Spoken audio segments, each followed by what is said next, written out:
What's up everybody, this is Reese here from C Manga and welcome to my review of Kenichi chapter 571, Niizuma's fight.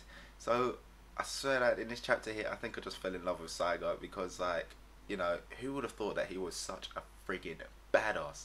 It's like, obviously I knew he was god to mad strong, but still, this chapter here just kind of showcased how strong the guy actually is. So yeah, the battle between Hongo and Saiga, it was over a hell of a lot faster than I actually thought it would have. Niizuma, despite him being able to dodge and run faster than anyone in the series, he was completely frozen solid by watching this battle. Watching the Masters battle, I think, was just a little bit too much for him. But you have to love his intuition though. He knew exactly what would happen. He knew if he did nothing, he'll be fine. If he tried to move, they're watching him, so he would have been dead in an instant. So yeah, he just couldn't do a damn thing. But anyway, the battle between Hongo and Saiga, I swear it was over in like 2 moves or something. Hongo, he thought he'd get like the upper hand by unleashing like 2 attacks at once. The whole attack stance with the whole shadow clone decoy thing. Too bad Saiga, he pretty much thought the same thing. So it ended up coming down to who would guess right, and well, that ended up being Saiga. So Hongo is pretty much now out of commission. But one question actually does come from that is, if Hongo wasn't trying to protect Niizuma, how would that battle have gone? Because obviously you had Saiga in there saying like, oh yeah, you're like 1,000,000 times slower because you're trying to protect that boy. So how would that fight have gone if they wasn't actually, if he obviously wasn't holding back essentially, To be honest, I think it kind of would have gone exactly the same, but maybe Saiga would have sustained a bit more damage than what he actually did. So yeah, now obviously with Hongo down, Niizuma, he is pretty much a goner, he's just stuck there at the mercy of Saiga. That is until an unlikely ally ends up turning up and helping him out, Shiba. Seriously, I actually was not expecting Shiba to turn up and kind of go up against a big boss. I thought he'd kind of be fighting Michael right about now, It's like, seriously, what the hell happened to that guy? I was like, I don't actually ever remember seeing him being defeated. It's like, sure, Hongo said like, oh yeah, I'm gonna kill you myself, and then it cut away. So what the feck happened there? It's like, did he get killed? Is he just knocked out? Lots of questions arise with that. But yeah, Shiba, he's pretty much ready to fight, It's like the way, it's like, obviously he's saying he'll defeat Saiga for revenge for like his eye and having done what happened to his leg.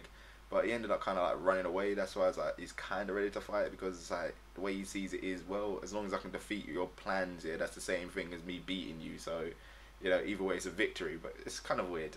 So yeah, he ended up obviously running away with Niizuma straight to the control room. It was actually kind of a really good plan though when you think about it, get Niizuma as close as possible to the objective, and then he's going to obviously hold off Saiga for as long as he can. And my god, Saiga, that guy, he is super confident. It's like, you just see Shiba as being nothing. But I'm obviously guessing that Shiba's definitely going to have a good few surprises for him, considering how, he's been holding that grudge for so bloody long. And then, he's not going to hold that grudge for really long without actually coming up with some sort of way to exact some sort of revenge, But yeah, obviously that isn't the only thing we got in this chapter. We ended up going back to the whole battle between Kenichi and Kojima, and my god, that battle there is just like a complete and total stalemate. It's like, even though Kenichi is kind of synchronized with him and everything, they're still just battling completely evenly matched. No one is kind of gaining any sort of upper hand. So obviously Kenichi's pretty much distracted, worrying about what's going on with Niizuma. That's why he obviously sent Shiba onward to go and help him out while he was fighting. So I'm guessing that's kind of probably affecting his power output, meaning he can't fully use up everything he's got. But seriously, thanks to that kind of weird need to want to help him, they're kind of subconsciously slowly edging towards where Niizuma is. So obviously at some point they're going to arrive there and end up seeing the middle of the whole Shiba versus Saiga battle.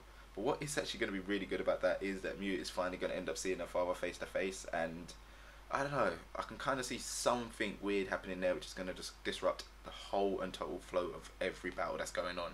Something those two are going to see each other. Saiga might end up stopping his fight with Shiba, maybe even if he's beating him, spare his life and then go to help out Mew or something mad like that. Because obviously there's no way he wants to see his daughter hurt, so he's obviously going to be protecting her from something, and she is kind of fighting 2 really strong ninja chicks. So yeah, it's going to be really interesting to see what's going on.